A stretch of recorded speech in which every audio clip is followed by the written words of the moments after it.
मैं कल कहानी जहाँ से ख़त्म हुई थी मैं वहीं से आज फिर शुरू कर रही हूँ। आप लोग मेरी रियल लाइफ कहानी स्टोरी सुने और उस पर अमल दें, सुन के और कमेंट करके बताएं मुझे क्या करना चाहिए।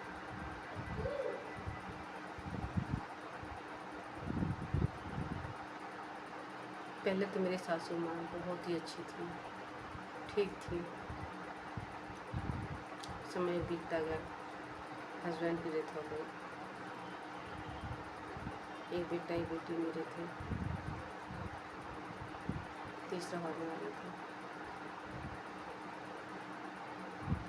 मेरी सासू जी पता नहीं अपने मन से किसके कहने पर फिर मेरे से घृणा करने लगी और हस्बैंड के डेथ होने के बाद मेरे भाई गए मुझे लेने, तो उन्होंने कहा कि अब तुम्हारा यहाँ कुछ नहीं है, तुम अपना सारे सामान उठा ले जाओ।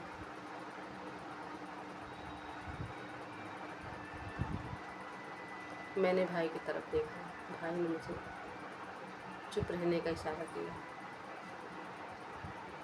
मैं चुप हो गई, कुछ बोली नहीं। मेरा एक भतीजा था, उसने सामान उठा के फटाफट गाड़ी में रखा और भाई मुझे पकड़ के लेके आए, गाड़ी में बैठाया, कहा चलो। मैं मायके आ गई, अपने रहने लगी।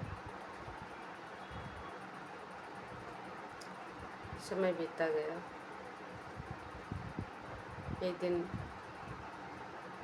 2002 24 अगस्त सुबह 6 बजे मुझे प्रसव पीड़ा हुआ।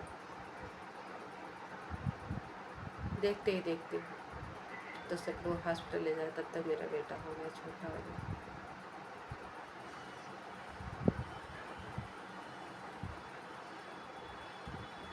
उसके बाद मेरे मम्मी जब देखी कि मेरा बेटा हुआ, मेरी मम्मी जोर जोर से रोने लगी।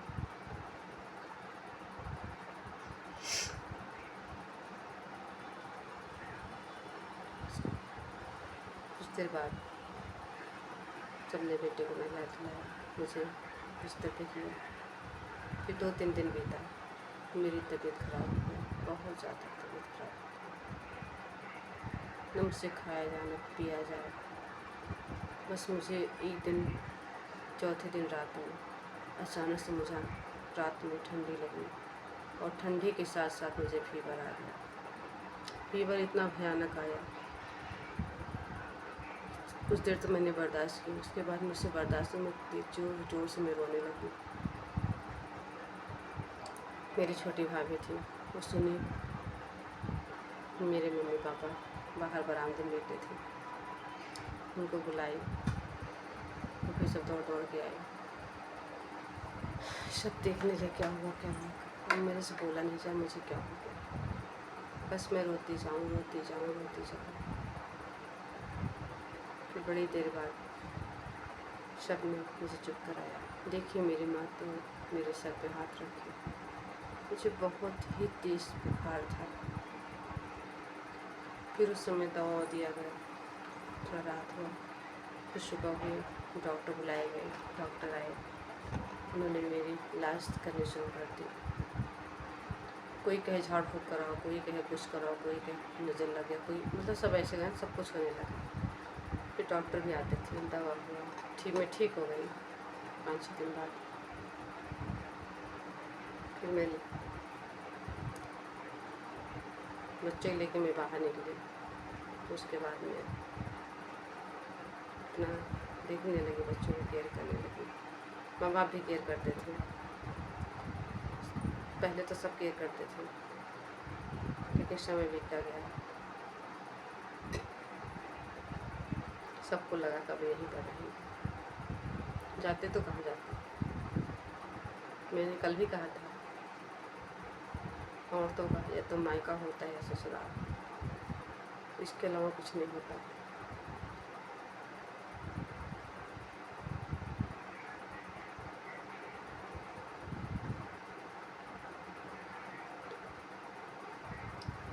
फिर कुछ दिन बीतता गया।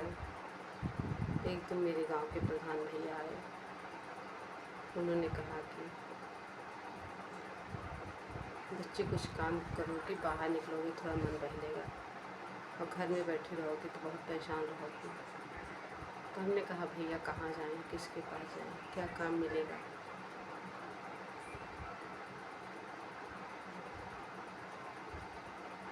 फिर उन्होंने कहा मैं आपको काम देता हूँ। मैंने कहा ठीक है, आप काम दे रहे हो, मैं कर लूँगी, जो भी काम मिलेगा मैं कर लूँगी।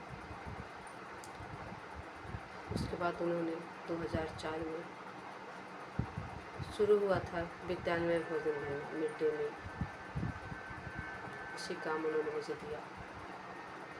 बोला थोड़ा बाहर निकलेगी, मन भी बहलेगा, वो तो पैसा आपके हाथ में रहेगा।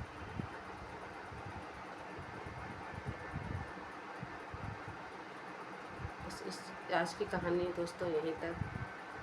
मैं नेक्स्ट वीडियो में मैं कल फिर मिलती हूँ। तब तक के लिए आपको बाय बाय, राधे राधे, जय श्री राम। प्लीज़ दोस्तों सपोर्ट करिएगा।